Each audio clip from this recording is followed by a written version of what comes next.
Dr. Minji Park stepped out of her car and looked up at the massive ship floating above Seoul. It was Tuesday morning, just like any other weekday, except today aliens had arrived on Earth. The ship was bigger than 10 football stadiums put together, and it made no sound at all. It just sat there in the sky like a giant metal cloud. Minji had been a scientist all her life. She studied how things move in space, like stars and planets. But nothing could have prepared her for this moment. 3 days ago, she was drinking coffee and grading student papers. Now she was walking into the most important meeting in human history. The aliens called themselves Xelians.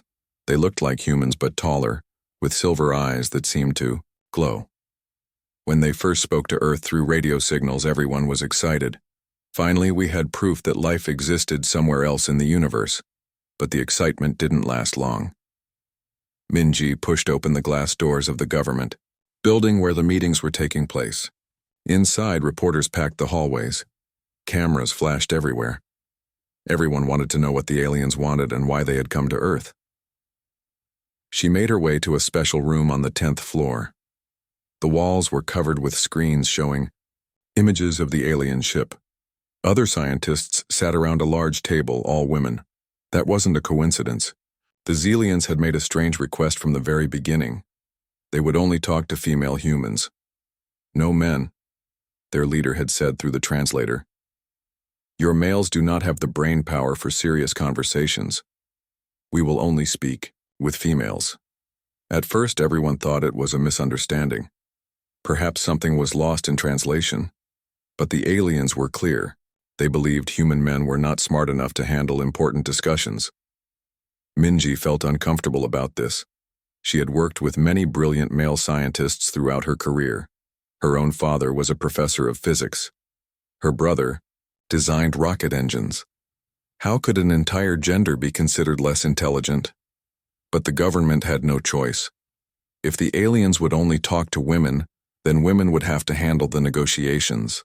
The fate of humanity might depend on it. Dr. Hyune Kim, the chief negotiator, stood at the front of the room. She looked tired. For 3 days she had been trying to understand what the Xelians wanted. The answers weren't clear. They keep testing us, Dr. Kim explained to the room. They give us math problems and science questions. When we answer correctly, they seem surprised. Minji raised her hand. What kind of problems? Complex equations about space travel.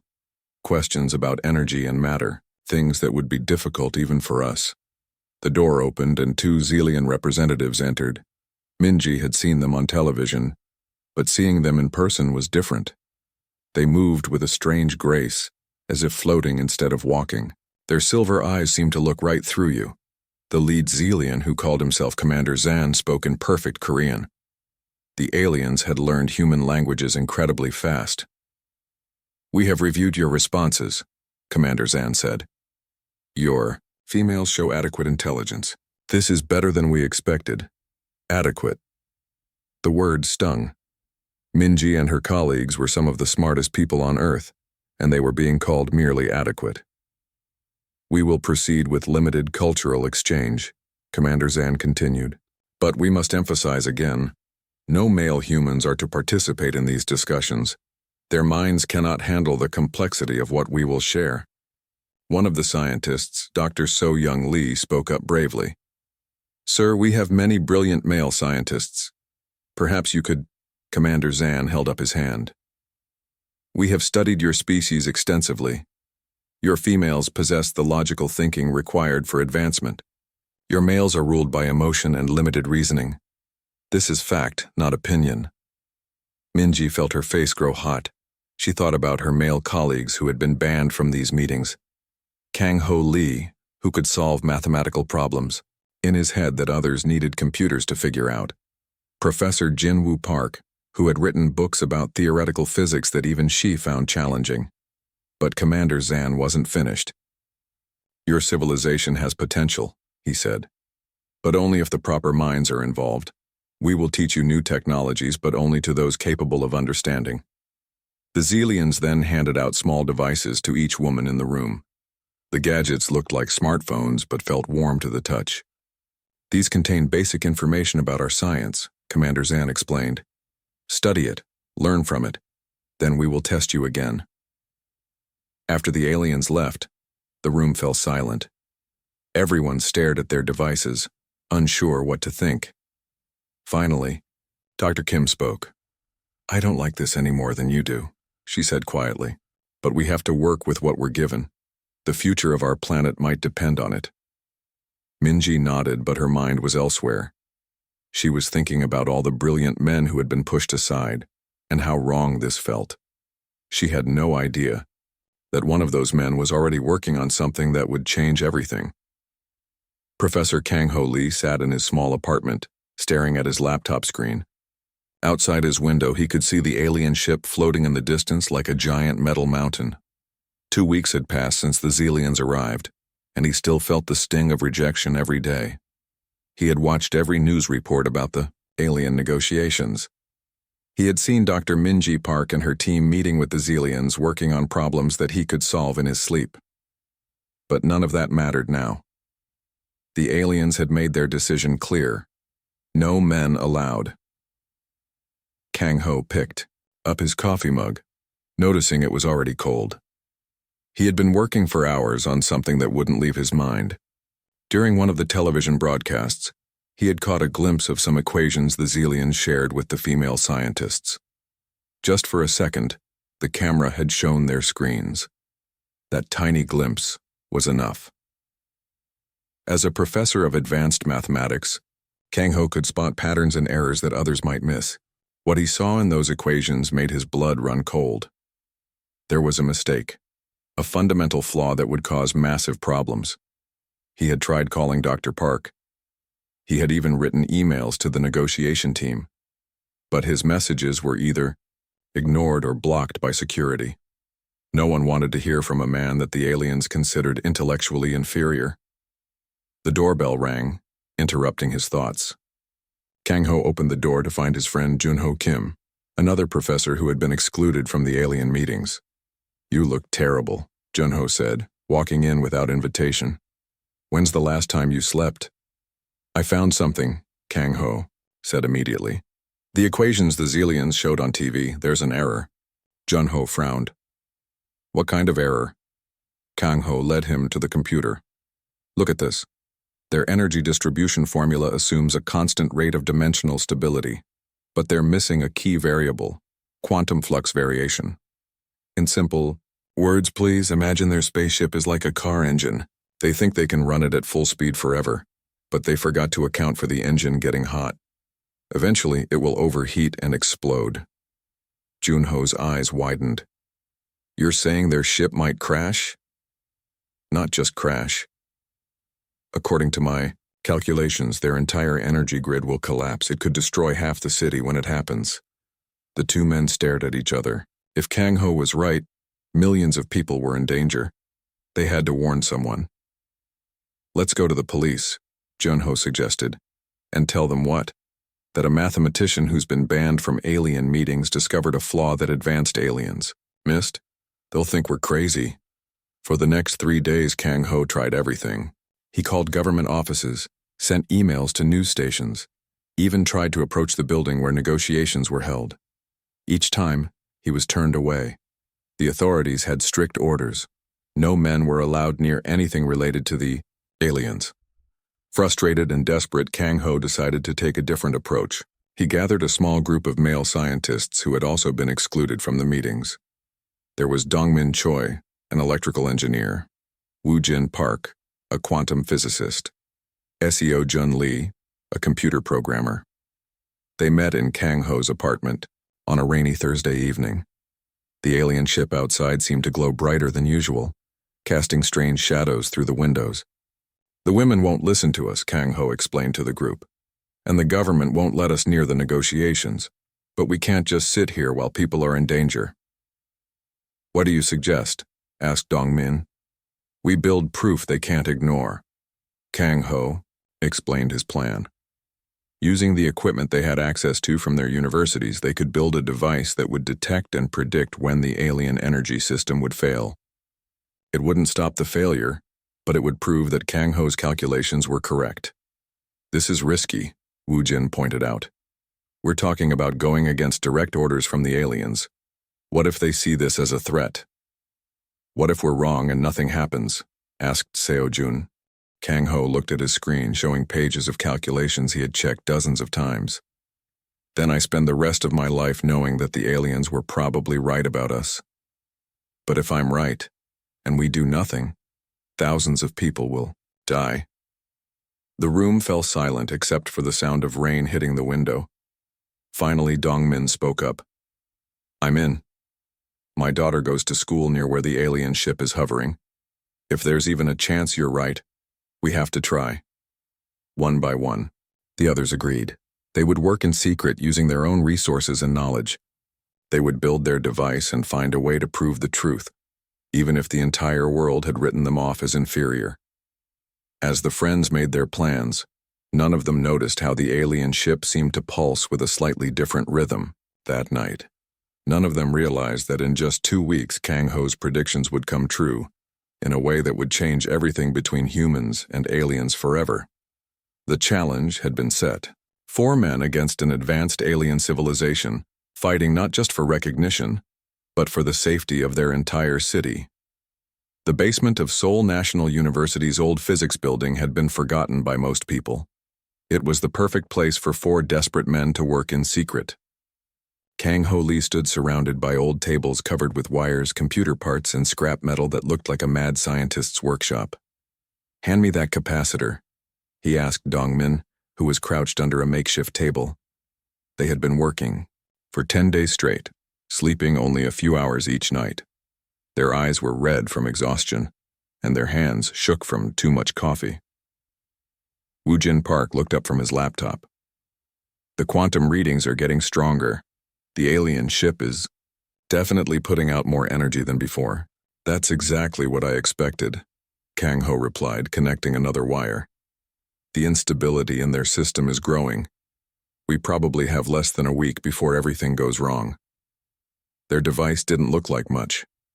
It was about the size of a microwave oven, made from salvaged university equipment and parts they bought online. But inside this simple box was something remarkable. A quantum resonance detector that could predict energy system failures. Seo-jun Lee, who had been working on the computer programming all week, finally spoke up. It's ready. The software can predict not just when the failure will happen, but exactly where it will occur first. The 4 friends gathered around the device.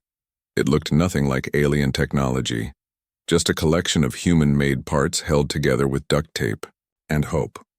But if Kang-ho's calculations were correct, this simple machine could do something the Zillions couldn't: predict the failure of their own systems. Let's test it, Kang-ho said. Dong-min flipped a switch, and the device hummed to life. Lights blinked on a small screen and numbers started scrolling by. For a moment, nothing happened. Then the screen showed a series of red warnings. Energy spike detected in Sector 7G, Seo-jun read from the display. Probable cascade failure in 4 days, 17 hours, 32 minutes. Woo-jin's face went pale. That's right above Myeongdong district. Hundreds of thousands of people live and work there. We have to get this information to someone, Dong-min said. Kang-ho had tried dozens of times to contact the authorities. Each time he was told the same thing. The aliens had specifically said no men could be involved in any discussions about their technology. It was frustrating, but the government was too afraid to disobey the Zillions. What about Dr. Park? Seo-jun suggested. She's leading the scientific team. Maybe if we explain everything carefully, she'll listen. They spent the next 2 hours preparing a detailed report. Kang-ho wrote out every calculation in simple terms. Woo-jin created charts showing the energy patterns. Dong-min built a smaller version of their detector that could be easily transported. At 3 a.m., they snuck their equipment into a van and drove to the government building where the alien negotiations were held. Security guards were posted everywhere, but they managed to find a service entrance that was only lightly watched. Remember, Kang-ho whispered, we just need to get close enough to show her the readings. They waited in the parking garage until 7 a.m. when Dr. Park usually arrived. Everything had to be perfect. They had one chance to prove they were right. Dr. Park's car pulled in and she stepped out looking tired. The negotiations had been going for weeks, and the stress showed on her face. Kang Ho stepped out of the shadows. "Dr. Park, please, I need to show you something urgent." She turned and saw the four men with their makeshift equipment. Her expression immediately became guarded. "Professor Lee, you can't be here. The Xelians were very specific about their ship is going to fail," Kang Ho interrupted. "In 4 days, right above Myeongdong. We have proof." Dr. Park looked around nervously. Security cameras were positioned all over the garage. "I can't listen to this," she said. "If the Xelians find out I'm talking to male researchers, they might end all negotiations. People will die," Wu Jin pleaded. "Thousands of them." Dr. Park hesitated. She knew Kang Ho's reputation as a mathematician. She had worked with him years ago and respected his abilities, but she also knew the consequences of disobeying the aliens. "You have 1 minute," she said finally. Dongmin powered up their portable detector. The screen immediately showed the same warnings they had seen in the basement. "This device can predict energy failures in quantum systems," Kang Ho explained quickly. "Your ship is showing critical instability. The math is simple. They're using too much power without accounting for dimensional fluctuations." Dr. Park studied the readings. Even though she wasn't a mathematician, she could see the pattern. The numbers looked serious. I'll think about it," she said. "That wasn't good enough." "Dr. Park," Kang Ho said desperately, "I know you're following orders, but in 4 days you'll have proof that we were right. Unfortunately, by then it might be too late to save anyone." She left without saying another word, but Kang Ho noticed she kept looking back at them as she walked away. 3 days later, the device's warnings became more urgent. The energy readings were getting stronger. Everything was building toward the catastrophic failure that Kang Ho had predicted. All they could do now was wait and hope that when their predictions came true, someone would finally listen to what they had to say. The morning of Thursday, April 18th started like any other day in Seoul. People were drinking coffee, heading to work, and children were walking to school. Nobody knew that high above them, in the alien ship, something dangerous was about to happen. Dr. Minji Park sat in the conference room, trying to hide her tiredness. The negotiations with the Xelians had become more difficult each day. They kept asking questions that seemed impossible to answer, and their leader, Commander Zan, was growing impatient. "Your species shows limited progress," Commander Zan said, his silver eyes showing disapproval. "Perhaps we overestimated your potential." Minji felt her heart sink. For weeks, she and her team had worked day and night to prove humanity's worth. But nothing they did seemed good enough for the aliens. Suddenly, the lights in the room flickered. Then they went out completely. "What's happening?" Dr. Kim asked in the darkness. The emergency lights came on, casting strange shadows around the room. Through the windows, they could see the alien ship. Instead of its usual steady glow, it was flashing with bright pulses of light, like a giant strobe light in the sky. Commander Zan stood up quickly, his usual calm expression replaced by worry. He touched his ear, where a small device allowed him to communicate with his ship. No, this cannot be happening," he said, speaking in his own language. Then, switching back to Korean, he looked at the humans. "Our energy systems are experiencing difficulty." Dr. Park watched as more aliens rushed into the room. They spoke rapidly in their language, pointing at screens that showed numbers and symbols the humans couldn't understand. But even without knowing the alien language, it was clear something was very wrong. Outside, the ship's lights grew brighter and more erratic. People on the street stopped to point and stare. Some took out their phones to record videos. Others started running, sensing danger. "Can you fix it?" Dr. Kim asked Commander Zan. The alien leader looked confused and frustrated. "This should not be possible. Our technology is perfect. These systems do not fail." That's when Dr. Park remembered something. 3 days ago, Professor Kang Ho Lee had approached her in the parking garage. He had shown her a device and made claims about energy failures in the alien ship. She had dismissed it at the time, but now... "Commander," she said carefully, A human scientist tried to warn us about potential system failures. Perhaps we should... Impossible, Commander Zan snapped. Your males have been proven intellectually inferior. They cannot understand our technology. But as he spoke, the ship's problems got worse. Through the windows, they could see sparks flying from the bottom of the massive vessel. The air itself seemed to vibrate with energy. Dr. Park's phone rang. It was the mayor of Seoul. Dr. Park, we need to evacuate Myeongdong district. Something's wrong with the alien ship. It's right above the shopping area.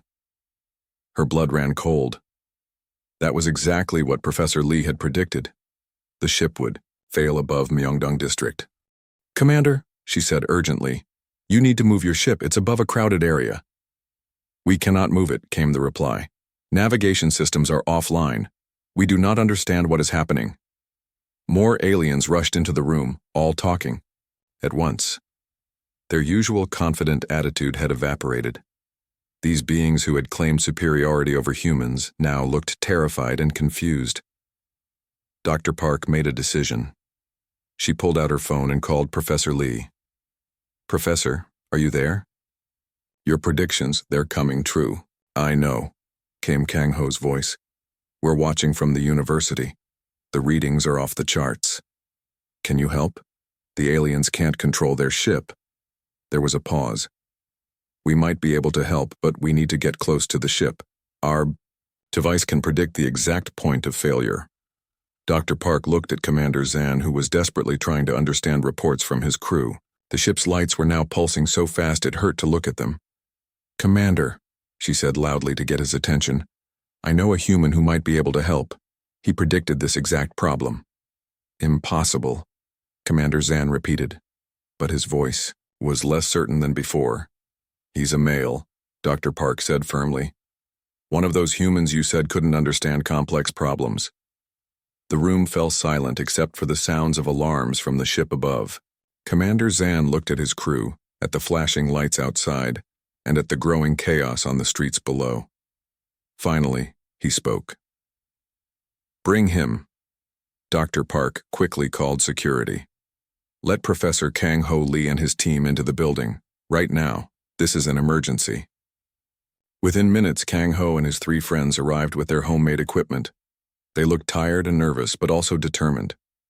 Commander Zan studied the 4 men with suspicion. They were everything he believed human males to be. Average-looking, dressed in simple clothes, carrying equipment that looked primitive compared to Zelian technology. These males believe they can solve what our finest engineers cannot, he asked with doubt. With respect, Commander, Kang Ho said, your finest engineers don't understand the fundamental error in your energy distribution system. As he spoke, the ship gave a massive pulse of light and the building shook. Time was running out. Kang Ho Lee looked up at the alien ship through the conference room window. The massive vessel was shaking now, its lights flashing in patterns of distress. Below them, thousands of people were running through the streets of Myeongdong, trying to get to safety. He had exactly one chance to prove himself right. Where is your main energy core? Kang Ho asked Commander Zan. The alien leader hesitated. Even in this moment of crisis, he struggled to accept help from a human male. Central deck, level 7. Dr. Park answered for him.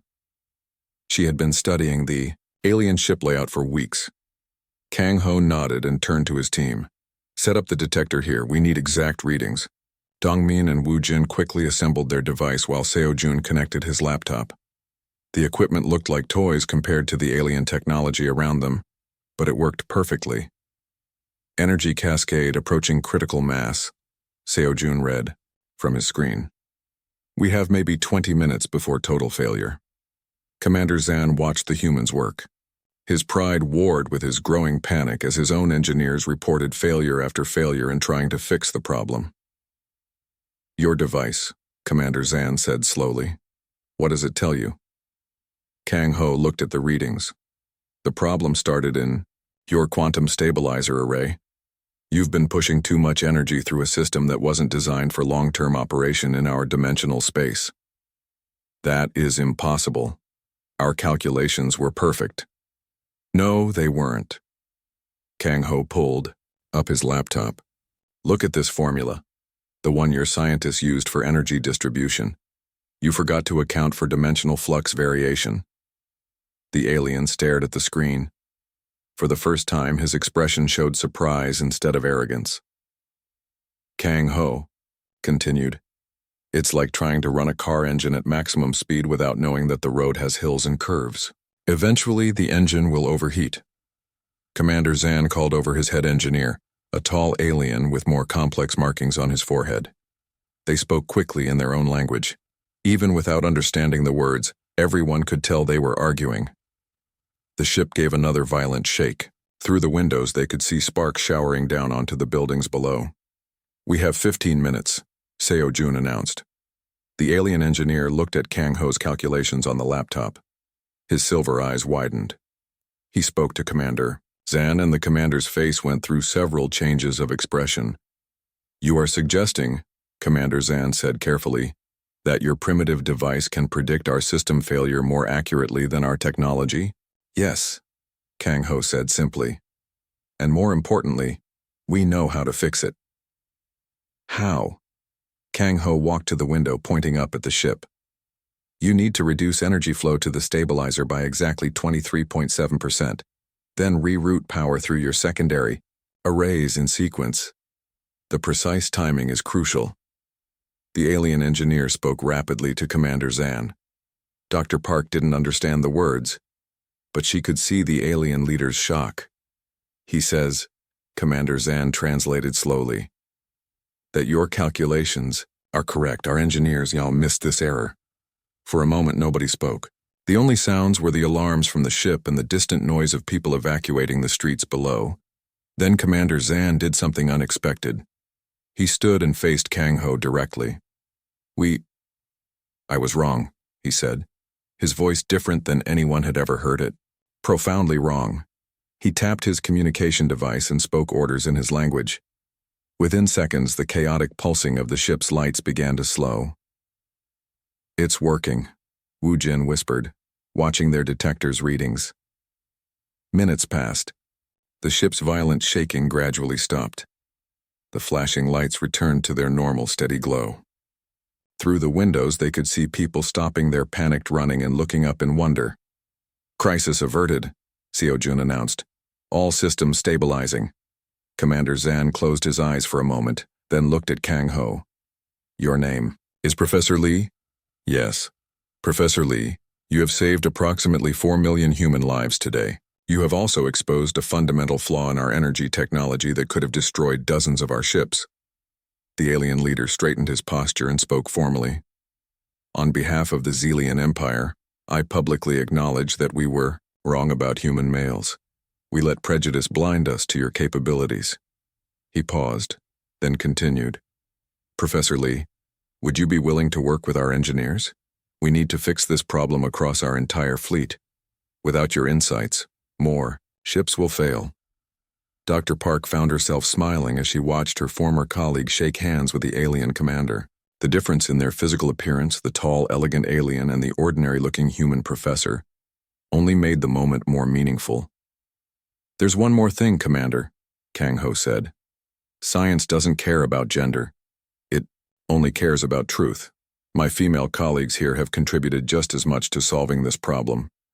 True progress comes from working together. Commander Zan nodded slowly. We have much to learn from your species, Professor Lee. Much to learn. Over the next few weeks, the story spread around the world. The aliens had been humbled. A small group of excluded male scientists had proven them wrong. But more importantly, both species had learned something valuable about prejudice, intelligence, and respect. The two worlds began working together again, this time with no restrictions on who could participate. And in the end, the crisis that could have destroyed thousands of lives became the beginning of a true partnership between Earth and the stars.